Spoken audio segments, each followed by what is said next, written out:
Mes étudiants de deuxième année Mathéco, bonjour. Dans cette vidéo, je vais corriger la question numéro 1 de l'exercice numéro 1, concurrence imparfaite. Dans cet exercice, on a une entreprise en situation de monopole dont la fonction de coût total de long terme 12y à la puissance 1,5 et la fonction de demande directe y est égale 5 moins p sur 2, le tout au carré. Première question, il nous demande de déterminer l'équilibre du monopole quand il maximise son profit. Vous allez voir, donc il n'y a rien de difficile pour traiter cette question, c'est très facile. Il suffit juste de connaître la condition d'équilibre du monopole et le reste, c'est juste du développement mathématique. Le monopole, l'objectif du monopole, c'est de maximiser son profit. Le profit du monopole, c'est recette totale moins coût total. Le profit de n'importe quelle entreprise, c'est les recettes moins les dépenses. Donc recette totale moins coût total. On cherche à maximiser le profit, c'est-à-dire chercher le point extrêmum qui représente le maximum. Et on sait qu'à l'extrémum, la dérivée est égale à 0. C'est-à-dire la dérivée du profit égale à 0. Dériver le profit égale à 0, ça veut dire dériver recette totale moins coût total égale à 0. La dérivée de recette totale, c'est recette marginale, moins la dérivée du coût total, c'est coût marginal égale 0. Recette marginale moins coût marginal égale à 0. On passe le coût marginal de l'autre côté, ça devient recette marginale égale coût marginal. C'est la condition d'équilibre du monopole. À l'équilibre du monopole qui cherche à maximiser son profit, recette marginale égale coût marginal. Ça veut dire que c'est l'égalité qui va nous permettre de trouver Y, la quantité produite, le prix d'équilibre qui permet de maximiser ou d'avoir un profit maximum. Bien sûr, l'extrémum, ça peut être positif, ça peut être un extrémum, pardon, c'est un maximum, un minimum, et on va voir comment, dans le cas où on a deux solutions, comment on fait ou comment on procède pour choisir la bonne solution. À l'équilibre, recette marginale égale coût marginal, recette totale. Donc pour calculer recette marginale, il nous faut recette totale. Recette totale, c'est tout simplement le prix fois Y. Donc le prix fois le nombre d'unités produites, qui est le nombre d'unités vendues, nous donne les recettes totales de l'entreprise. Y, on a Y, la fonction demande directe. Y est égal à 5 moins P sur 2, le tout au carré. C'est une fonction de demande directe. Nous, on a besoin d'une fonction de demande indirecte.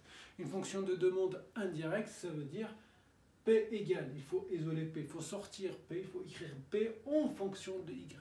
Et non pas Y en fonction de Y en fonction de P, c'est la fonction de demande directe. Nous, on a besoin de la fonction de demande indirecte. Pour isoler P, pour sortir P, donc on passe déjà le carré de l'autre côté, il devient à la puissance 1,5. Y à la puissance 1,5 est égal à 5 moins P sur 2. On passe moins P sur 2 de ce côté, il devient P sur 2. On passe Y à la puissance 1,5 de l'autre côté, il devient 5 moins Y à la puissance 1,5. Et pour se débarrasser de 2, on multiplie par 2, ce qui nous donne ici P sur 2 fois 2, c'est P. Et 5 fois 2, c'est 10. Et Y 1,5 qui est passé de l'autre côté, il devient moins Y 1,5 fois 2, moins 2 Y 1,5. Et voilà la fonction de demande indirecte. Et on revient, donc recette totale c'est P fois Y, ça veut dire P fois Y. On va remplacer P par son expression. Donc recette totale, donc on va multiplier par Y, on va multiplier P par Y. Donc ça fait 10 fois Y moins 2Y, Y 1,5, recette totale. Je l'écris proprement, donc c'est Y moins 2 fois Y à la puissance 3 demi. Donc Y fois Y 1,5, c'est à la puissance 1. 1 plus 1,5, c'est 3 demi. Recette marginale, on dérive recette totale, donc ça fait 10. Et ça fait 3 demi fois moins 2, ça fait moins 3. On simplifie avec 2. I fois Y à la puissance 3 demi moins 1, ça fait 1 demi.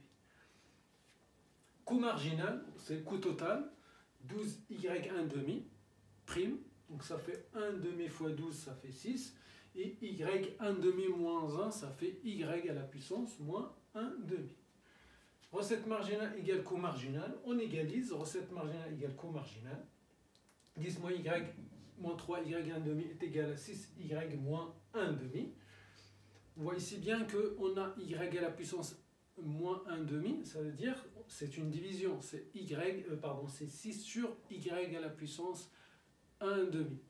Pour se débarrasser de la puissance moins 1 demi, on va multiplier tout par y à la puissance 1 demi. On va multiplier tout par y à la puissance 1 demi, donc 10 fois y à la puissance 1 demi, moins 3 fois y 1 demi fois y à la puissance 1 demi, ça fait 3y, y à la puissance 1 demi fois y à la puissance 1 demi. Pour ceux qui préfèrent travailler avec la racine, c'est la même chose, si vous voulez, racine de y et ici 6 sur racine de y, vous faites ce que vous voulez.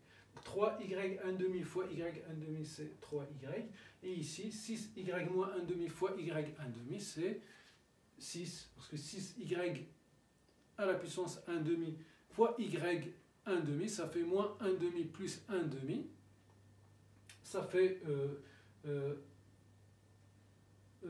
0, moins 1 demi plus 1 demi, ça fait 0, y à la puissance 0, c'est 1, et donc il reste 6 fois 1, c'est 6. Donc on a une équation de premier degré, sauf que j'ai une racine ou une puissance 1 demi ici. Donc il faut que je me débarrasse de cette racine. Pour faire, donc on va laisser l'expression qui contient la racine ou qui contient la puissance 1 demi d'un côté, on met tout le reste de l'autre côté. Autrement dit, il faut que je passe le moins 3y de l'autre côté. Ça devient 10y à la puissance 1 demi qui est égal à 3y plus 6. Et après, pour se débarrasser de la racine, tout simplement, on va mettre au carré qui est égal au carré. Comme ça, on se débarrasse de y à la puissance 1. Il y a une autre méthode qui est un peu plus longue, c'est on peut travailler avec changement de variable, mais ça reste la méthode la plus simple. Donc 10y 1 demi, ça fait 100y, et du coup, on s'est débarrassé de racine de y ou de y 1 demi. Donc 100y est égal, et pareil, donc 3y au carré, le tout au carré c'est 9y au carré, plus 2 fois 6 fois 3, ce qui fait 36y, et plus 6 au carré, c'est 36. On met tout d'un côté, donc je passe 100y de l'autre côté, ça devient 9y au carré, plus 36y moins 100y, ça fait moins 64y plus 36. Une équation de second degré, delta le discriminant, b au carré moins 4ac, ça fait 2800, et les positifs, il y a deux solutions, y1 moins b plus racine delta sur 2a, donc voilà, 64 plus sur 18, ça fait à peu près 6,5. Y1 est égal à 6,5, ça veut dire que le prix est égal à 4,9. Comment on calcule le prix? Tout simplement, on a la fonction prix ici, donc on remplace y par 6,5. Donc 10 moins 2 racine de 6,5, ça fait 4,9. La même chose, deuxième solution, moins b moins racine delta sur 2a, donc ça fait à peu près 0,62. On remplace 0,62 ici pour trouver p, et on trouve un p de 8,43. On a deux solutions. Y1, y de ces deux solutions permet d'annuler la dérivée du profit. Sauf on sait que, donc c'est-à-dire ces deux points représentent tout simplement l'extrémum. Mais est-ce que c'est un minimum ou un maximum? Parce que nous on cherche à maximiser le profit. Ça veut dire qu'il y a un qui est bon, on va dire, il y a une solution qui n'est pas bonne.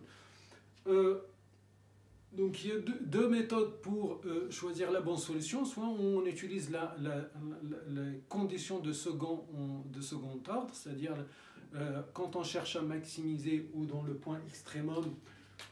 Donc dans les points extrémum, que ce soit ici ou ici, la dérivée est nulle dans les deux.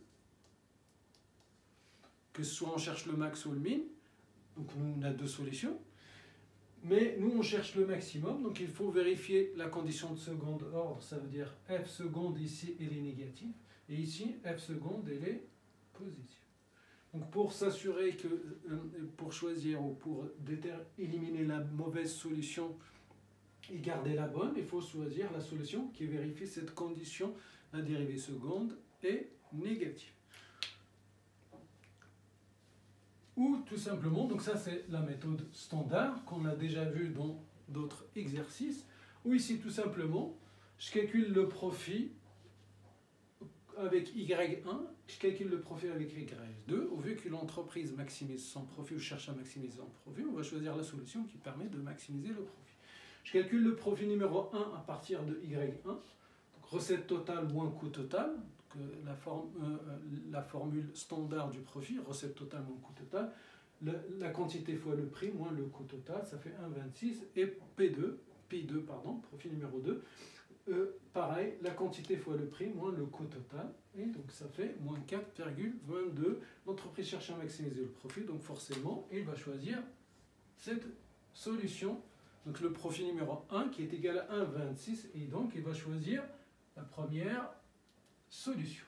Donc, à l'équilibre du monopole, la production est égale à 6,5, le prix est égal à 4,9, et le profit du monopole est égal à 1,26.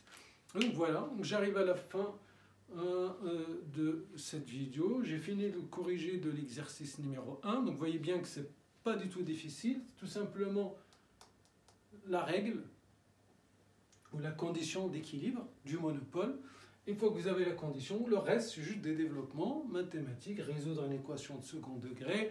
Si vous avez deux solutions, il faut choisir. On est en monopole, on choisit la solution qui maximise le profit tout simplement. Donc voilà, je vous dis bon courage et à très bientôt pour la prochaine vidéo dans laquelle je vais essayer de corriger la question numéro 2.